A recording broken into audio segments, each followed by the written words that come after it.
Good morning dear students. मैं राजेश्वरी केंद्रीय विद्यालय सीआरपीएफ मोकामा घाट से आज आप लोगों के साथ जग्स एंड मग्स के रिलेटेड कुछ और सम्स को सॉल्व करते हुए आगे बढ़ा रही हूँ चैप्टर को।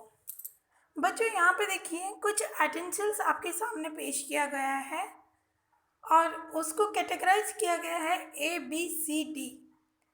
और कैटेगरी ए में आप लोग देख रहे हैं there is a bucket and a mug. Now you have to tell that which container holds more water. जो कंटेनर, इन दोनों में से कौन से कंटेनर में ज़्यादा पानी रह सकती है। सो इसका उत्तर हो जाएगा, आप बताइए, ज़रा सोचिए कि कौन सा सही रहेगा।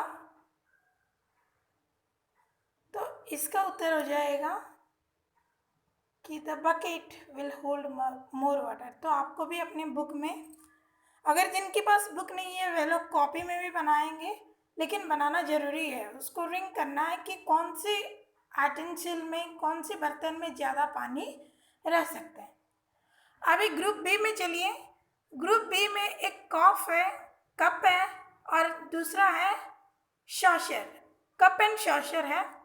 तो शॉशर में तो वैसे पानी अगर रखा जाएगा तो वो ज़्यादा पानी नहीं रहेगा, लेकिन तब पर भी आपको इमेजिन करना होगा कि कौन से एटेंशियल में ज़्यादा पानी या ज़्यादा लिक्विड जो है रह सकती है। So it's answer will be the cup.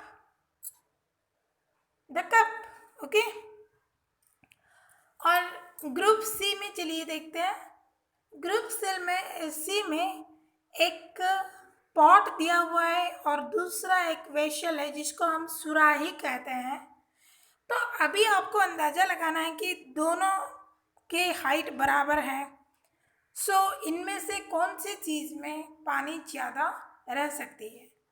सो आप लोग देखते होंगे कि जैसे कि ये जो पॉट है ये थोड़ा वाइडर है, तो we should guess that this pot must contain much more water. चलिए ग्रुप डी की ओर बढ़ते हैं। यहाँ पे देखिए, यहाँ पे भी दो एटेंशिल्स दिए गए हैं और इन एटेंशिल्स में से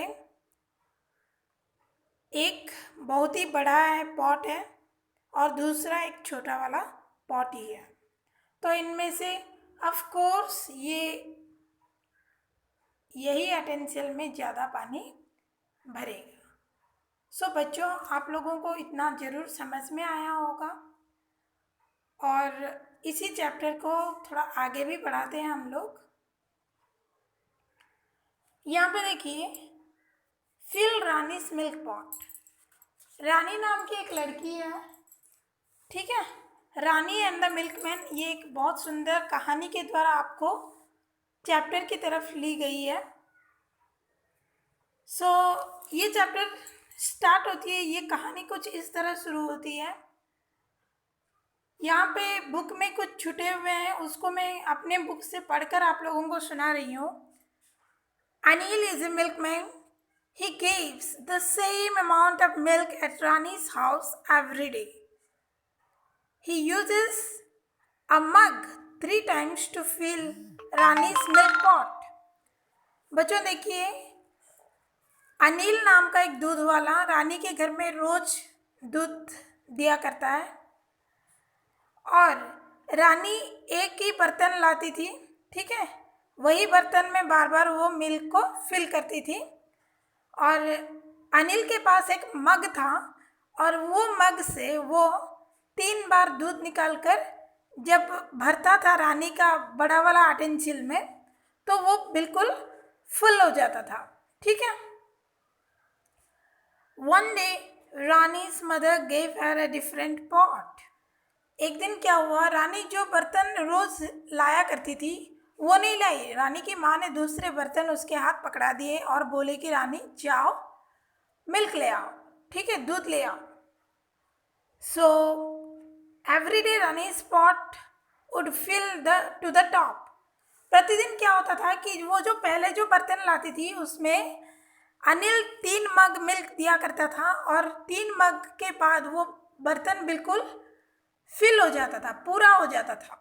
लेकिन जैसे कि ये दूसरा बर्तन लाई तो रानी थोड़ा कंफ्यूज में पड़ गई। Every day Rani's pot would fill to the tub, but today Rani found that the pot was not filled completely. आज रानी देखी कि वो बर्तन तो अलग बर्तन माँ ने दे रखा है, लेकिन आज अनिल जितना भी दूध दिया है वही 3 मग दिया होगा, 3 मग फिल करके दिया होगा, लेकिन वो बर्तन बिल्कुल टॉप तक भरा नहीं है। तो बच्चों, इसमें से आपको क्या समझ में आ रहा है कि पहले जो बर्तन था और अब जो बर्तन रानी लाई है उनमें से कौन सा बड़ा हुआ होगा? जरा गैस करिए।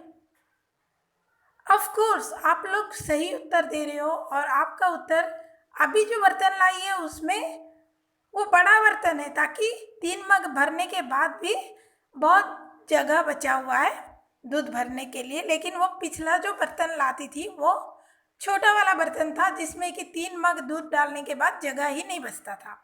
ठीक है, तो रानी सोचने लगी, oh today Anil has given me less milk. Rani को ये महसूस हुई कि आज मुझे अनिल ने कम दूध दे दिया है। Do you think Anil has given Rani less milk? क्या आपको ऐसा लग रहा है कि अनिल रानी को कम मिल्क दिया होगा? Help her to find out. बच्चों, अभी आपको रानी को मदद करनी होगी, आपको उसको समझानी होगी और आपको खुद को भी समझनी होगी कि जो पहले जो बर्तन लाया जाता था उसमें 3 मग फिल करने के बाद वो पूरा हो जाता था, पूरा हो जाता था।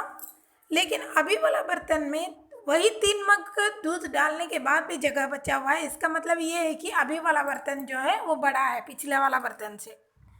Find out how much milk does your mother boy every day. आपको पता करना है कि आपकी माँ प्रतिदिन कितना दूध लाती है। सो आपको यहाँ पे लिखना होगा